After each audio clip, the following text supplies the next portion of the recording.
مدرسة الفن والهندسة بتعيد اكتشاف نفسها وتفتح أبوابها من جديد، وتكسب المقاولين العرب 6-1 ونصعد للدور قبل النهائي في بطولة كأس مصر. البطولة اللي يمكن هتبقى آخر بطولة أو آخر أمل ليك على بطولة السنة دي، اللي احنا لازم نحارب علشان إن شاء الله نكون أبطال الكاس السنة دي.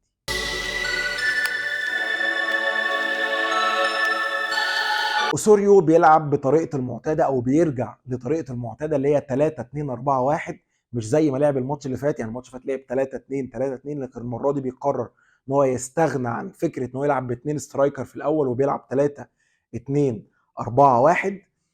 والتشكيل كالمعتاد، فتوح بيلعب طبعا في نص الملعب، والهجمة لما تكون عليك بيرجع رابع ورا، والخطة بتتقلب في الديفنس عليك 4-3-3.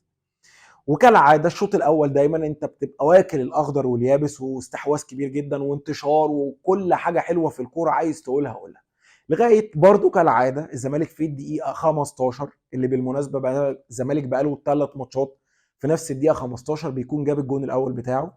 سيف الدين الجزيري بياخد ضربه جزاء مستحقه، اللي انا مش عارف لغايه دلوقتي لعيب البقولين نفسه اللي شادد هو اللي كان بيعترض وبيعترض عليه، انا مش فاهم. بس ما علينا. في دقيقه 15 بتجيب الجون الاولاني بتاعك احمد سيد زيزو، وفي احصائيه جابوها بعد اول ربع ساعه ليك اللي انت جبت فيها الجون. الاحصائيه دي فيها ايه؟ ان انت مصوب على المرمى 7 مرات على حين المقاولين ولا مره. استحواذك على الكوره كان 79% في حين المقاولين كان 21%، ودي تبين لك اول ربع ساعه بالاخص في الشوط الاول في ماتش المقاولين انت كنت عامل ازاي. اظن الاستحواذ والتصويب والنسب دي مش محتاجه اصلا شرح، ان انت كنت ماسك وان انت كنت احسن واخطر على الجون ازاي. بعد الجول، ودي الغلطه اللي عملها المقاولين في ماتش النهارده، قرر ان هو يتخلى عن الطريقه الدفاعيه اللي هو كان بيلعب بيها، وقرر ان هو يبتدي يضغط على نادي الزمالك ويبتدي ان هو يهاجم على امل ان هو يعوض الجول اللي دخل فيه، على عكس مثلا فاركو. يعني مثلا فاركو ما ابتداش يعمل كده غير بعد التاني، وابتدى ايه، يدخل في الجيم سنه سنه. طارق العشري كان اذكى شويه في الحته دي من كابتن شوقي غريب، اللي كابتن شوقي قرر ان هو يندفع هجوميا، وكان العقاب قاسي. يعني انت عندك من الدقيقه 15 للدقيقه 39 لما جبت الجون الثاني، المقاولين كان ابتدى يمسك كوره عليك شويه، ابتدى يروح على الجون، ابتدى يبقى خطر على الجون. لكن لعيبه نادي الزمالك فيها لعيبه بتعمل فرق. واحد زي فتوح مثلا في الجون الثاني خد الكرة طلع بيها الكرة بيلد اب 10/10 من لعيبه نادي الزمالك، بتتلعب بسيف الدين الجزيري اللي كان متطرف. ولو تاخد بالك سيف الدين الجزيري كان متطرف، لكن مين اللي كان في القلب؟ كان في القلب نضاي، وكان في القلب شيكابالا. دي الحاجه اللي كان مفتقدها نادي الزمالك او ما كانش بيعملها، حته الروتيشن، او لما لعيب مثلا يخرج مثلا لبره، مثلا شيكابالا اللي بالك كان بدا على الطرف ناحيه يمين، لما سيف الدين الجزيري خرج اوتوماتيك لقينا شيكابالا مكان سيف الدين الجزيري جوه ال 18. فسيف الدين الجزيري لما استلم الكرة عملها بالعرض لشيكا اللي بيفوتها، تيجي للفنان العبقري احمد سيد زيزو، اللي عمل ايه بقى؟ كل الناس اول ما زيزو استلم، وانا واحد من الناس قلت هيستلم، اول ما دخل جوه قلت هيحطها في البعيده، وكذلك ابو السعود نفس القصه، وخد خطوه على ان زيزو هيلعبها في البعيده، لكن زيزو بيقفل وش رجله وبيحطها في القريبه. الجون الثاني زي ما قلت لكم ولا احلى ولا اروع، لان الزمالك زي ما بقول لكم بدا الكوره دي بيلد اب من تحت، بدا الكوره من تحت وراح بيها لقدام 10/10. بعديها بدقيقتين كونتر اتاك بسرعه لسيف الدين الجزيري، بيشوط الكوره بتخدمه بتخبط في راجل، بتحط الجون الثالث. وبالنسبه لي او اكلينيكيا الشوط الاولاني لما خلص 3-0 كان تقريبا خلاص الماتش خلصان، ويعني تقدر تقول الزمالك خلاص عدى. بس ما حدش كان فينا يتوقع السيناريو اللي حصل الشوط الثاني، ان انت في الدقيقه 50 تجيب الجون الرابع، في الدقيقه 53 تجيب الجون الخامس، في الدقيقه 56 تجيب الجون السادس. الحقيقه انا قعدت ادور الشوط الثاني هحلله هتكلم فاقول في ايه، مش لاقي حاجه اقولها، خصوصا ان الشوط الثاني كان عامل زي التقسيمه. نادي المقاولين تقريبا خلاص رمى الفوطه وسلم نمر، حتى الراجل في تغييراته خلاص مش عايز يهاجم، بيحاول يحافظ، مش عايز النتيجه توسع وتكبر عن كده.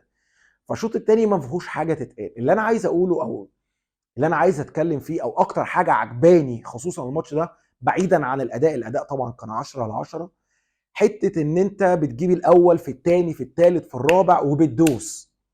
الموضوع ده بيخوف الفرق منك، وانت خلاص وصلت قبل النهائي وبعدين النهائي.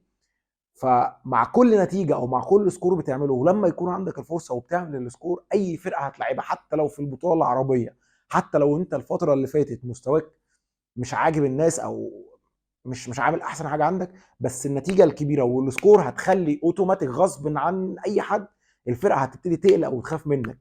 وسيبك من جمهور النادي الاهلي يقول لك 6-1 ومش عارف ايه والنتيجه واحنا يوم 13 هنعمل وهنسوي، لا. المدرب بتاع النادي الاهلي اكيد اتفرج على ماتش النهارده، اكيد هيعمل لو عامل للزمالك حساب مثلا 10 20 30% فهتوصل ل 80 و90% عشان النهارده انت كسبت باداء وكسبت بسكور، فهتخوف الفرق منك. الحاجه الثانيه اللي عايز اتكلم فيها، فاكرين لما قلت لكم ان سيف الدين الجزيري محير جدا؟ اهو ده بيتثبت بالدليل القاطع النهارده. سيف الدين الجزيري بقى له ماتشين اوحش واحد في ال11 اللي بيبقوا موجودين في الملعب، النهارده بيجيب هاتريك وثلاث اجوان وبيكون واحد من احسن الناس اللي في الماتش. فهي دي الفكره، سيف الدين الجزيري حبه فوق وحبه تحت، فانت مش عارف تفهم له. ساعات يحسسك ان هو لازم يعني يستحق ان هو يكون مهاجم نادي الزمالك الاول ومنتخب تونس، وساعات تانية تحس ان هو لا، ازاي ده راجل محترف في نادي الزمالك. فانا هسال وهكرر عليك السؤال تاني، هل انت مع ان سيف الدين الجزيري يستحق يكون لعيب محترف في نادي الزمالك، خصوصا ان هو لعيب اجنبي وبياخد لعيب اجنبي وبيقبض بالعمله الصعبه؟ هل انت مع ان سيف الدين الجزيري يستحق ان هو يبقى لعيب اجنبي والاسترايكر الاول لنادي الزمالك ولا لا؟ اخيرا، اعظم جمهور في الدنيا هو جمهور نادي الزمالك. في اغنيه لمحمد منير بتقول تنده اقول حاضر وانت الحبيب حاضر.